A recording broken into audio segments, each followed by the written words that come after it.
even if there was some last-minute drama by Democrat impeachment managers who didn't want to admit this is over. But on Saturday, as expected, the Senate voted to acquit President Trump of a single charge that he incited the Capitol riot. And joining me now to talk about it is Senator Ron Johnson, who has gotten outsized attention for over the last few weeks simply because he never went along with the mainstream media's narrative on this riot or the need for a second impeachment. Good morning, Senator. How are you? Good morning, Jay. I hope you're well. I hope you are, too. Very few Americans, I think, even tuned in to watch the Senate trial, but it amounted to 3 days of dramatically edited videos that ultimately weren't related to the only two questions on the table, which were, is this trial constitutional, and did Donald Trump incite the riot? Must have been something to sit through. Well, first of all, I think we all have to start out, as Trump's defense team did, is we all condemn the breach and we mourn the loss of life. I mean, it was, the videos we saw, the highly selectively edited videos we saw were still reprehensible. Yep. I mean, the racial slurs, the attack on police officers, the injuries, the loss of life. I mean, nobody condones that. Right. We all condemn it, which is, dramatically different than how Democrats really reacted to the riots, the billions of dollars of property damage. I don't know because the press won't report this. How many people did lose their lives in those riots? How many police officers really were injured? How many other people were injured during the riots? And that's kind of my main point. So as a juror sitting in that trial, what's going through my mind while the House managers are making their case is, okay, you're accusing Donald Trump of all this stuff. What about Hillary Clinton telling Biden? I'm actually surprised the lawyers never pointed this out. She advised him never to concede the race. How about all of you folks that never condemned the BLM and Antifa peaceful protests that turned to riots that burned down dozens of buildings in Racine? And so we are aware of their hypocrisy. We know who is talking to us about and saying how important police officials are when their side's the one been saying defund the police. So you're sitting in that trial, you're listening to all this, and you understand it's just dripping with hypocrisy. And then, of course, Trump's his defense team. My quote was, they blew the House manager case out of the water. They eviscerated them legally. They really did. I'll shut up and let you ask me a question. No, I mean, they really did. And I thought the weakness of the Democrats' 3-day movie festival was revealed on Friday when President Trump's legal team really did dismantle, whatever it was, 12 to 16 hours of their claims in about an hour and a half, just dismantled them, and even exposed Pelosi's team for doctoring videos and submitting false or misleading evidence. This isn't anything that was similar to justice or similar to a criminal trial. There were no depositions, there were no hearings, there was no evidence presented. They didn't even go through at least in the first farcical impeachment, they went through the motions of gathering evidence and the rest. They didn't this time. They slapped one illegitimate article of impeachment on a piece of paper and voted on it in the House, then felt they needed to hold the Senate trial. I mean, that's what it seemed like to me. So there was absolutely no due process. And then when they started revealing the doctoring of the evidence, that one tweet by that one woman about her Calvary prayer group, and they turned that into the cavalry. When they, and really to great effect, where they showed President Trump saying, "Fight to the death." Again, when it's taken out of context, you're thinking he's telling his followers to fight to the death. No, he was saying Democrats. If this happened to Democrats, they would fight to the death. And so when the Trump team put those videos into context, again, it just completely blew the House manager case out of the water. Mm-hmm. But again, even while they were doing their really slick presentation, and it was, this group of House managers was far better than Adam Schiff was. I mean, mm-hmm. He was a hypocrite 10 times over. But when you see their lead manager had also objected to the Trump electors. I mean, do you think that's somewhat hypocritical? I obviously have been attacked and asked to resign and be expelled because I just did half of what Barbara Boxer did in supporting an objection, but in the end, I voted against overturning the wish of the voters. And got the Milwaukee Journal Sentinel telling me to resign and be expelled. So we've all been attacked as President Trump's being attacked right now. And so, quite honestly, we were quite sympathetic with his case because we know how grossly biased the media is. We know how the double standard, and we know the grotesque and, as you said, shameful hypocrisy. Well, and I do wish the bulk of the American people could have seen Friday's videos, because the approach Pelosi's team took really did invite Trump's team to do a retrospective on how virtually every top Democrat, I shouldn't even say virtually, it was every top Democrat in that video that has used hateful and insightful rhetoric against Trump and Republicans for 5 years. And my theory is Friday went so badly for them that the Pelosi impeachment team then decided to suddenly call witnesses on Saturday, and you were clearly not happy with that orchestrated farce on Saturday morning, or the fact that a handful of your Republican colleagues wanted to go along with it. Again, my point is, if you're talking about incitement, talk about the incitement over the last 4 years. And the point I made to my colleagues, to Democrats, to Republicans, and the press, is if we really went down that path of witnesses, the trial itself was incitement. Extending it through witnesses would have been even further incitement, because you know what would have happened there, Jay? Democrats controlled the chamber. They would have only allowed the witnesses they wanted. Now, they probably would have agreed to a couple Republican witnesses, so it was kind of equal and balanced. But the fact of the matter is, there are so many unanswered questions. It would have opened up a huge can of worms, which, by the way, we've got to open up that can of worms. We got to find out. I sent a letter to all 4 sergeant arms, the 2 former and the two acting, of the House and the Senate, asking some pretty uncomfortable questions for them, as well as House and Senate leadership, in terms of what did you know and when did you know it? Why didn't we have beefed up security, or what was the security level? What was it? Nobody knows. Mm-hmm. And that's another point. It was certainly getting under my skin, actually having sent that letter weeks ago, having gotten nothing. The House managers had all of this information I didn't have access to. I actually learned a lot during the presentation, so I actually appreciated the presentation. I have seen that video. I had no idea that the breach occurred real close to the Senate chamber. I thought it happened more over in the House side, because it was certainly more intense over in the House side. But, again, another thing in my thoughts running through in the trial is, I never felt threatened. I didn't foresee this. So it's one of and again, they made up their own standard in terms of what's incitement. And the first question was this predictable? Was it foreseeable? And the answer is no, it wasn't. I don't know any Trump supporters that would do that. I don't. And to that point, we don't. Yeah. I wasn't afraid going into January 6th there are going to be riots. Now, had the tables been turned, if that would have been tens or hundreds of thousands of Biden supporters out there, the people that had been rioting in the streets all summer long, I'd have been a little more concerned about security. But I wasn't. Pelosi obviously wasn't. Her Sergeant Arms wasn't, because they didn't bring in the National Guard troops that requested, because of the optics. So, they asked a question that blew their case right out of the water. The House managers did. Their second day, I thought, was a disaster for them.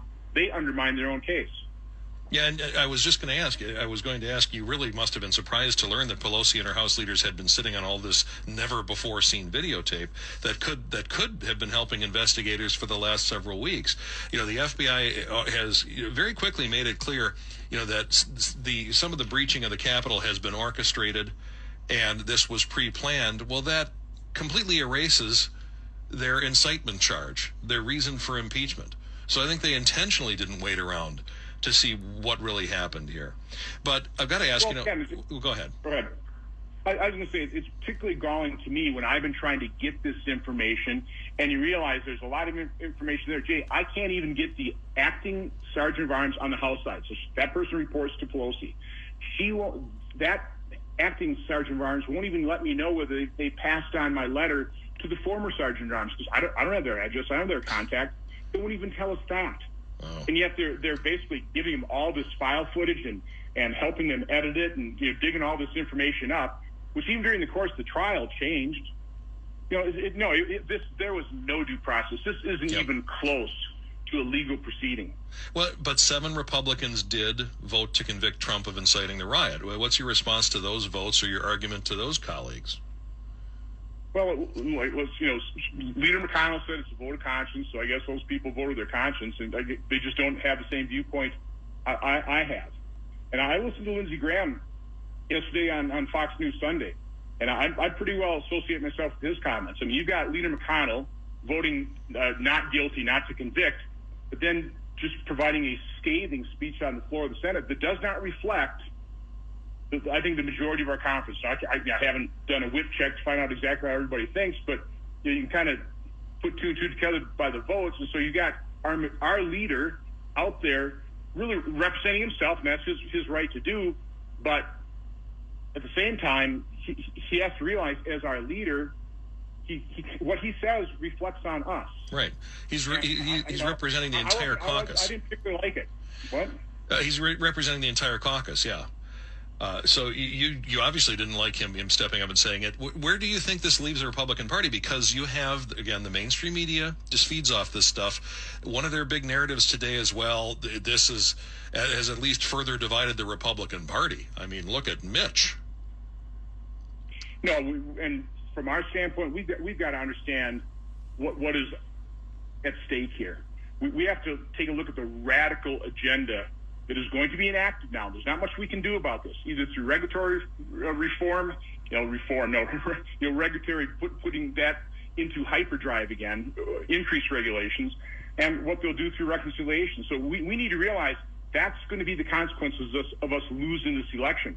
We can't afford to lose in 2022. So we have to unify our party, our movement. And, there's certainly an element of the Republican Party that never liked Trump and really thinks this is a great opportunity to purge the party of Trump. But as I've been advising my colleagues, the group of people that supported Trump, the hundreds of thousands of people that attend those Trump rallies, those are people that love this country, that never would have done what happened on January 6th, which is why I was not concerned. Okay? Yep. That is a group of people that love freedom. That's a group of people we need to unify and keep on our side.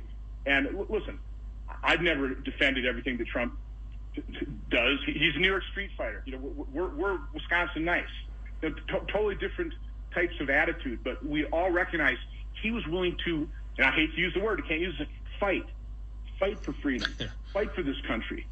Okay, fight for individual liberty.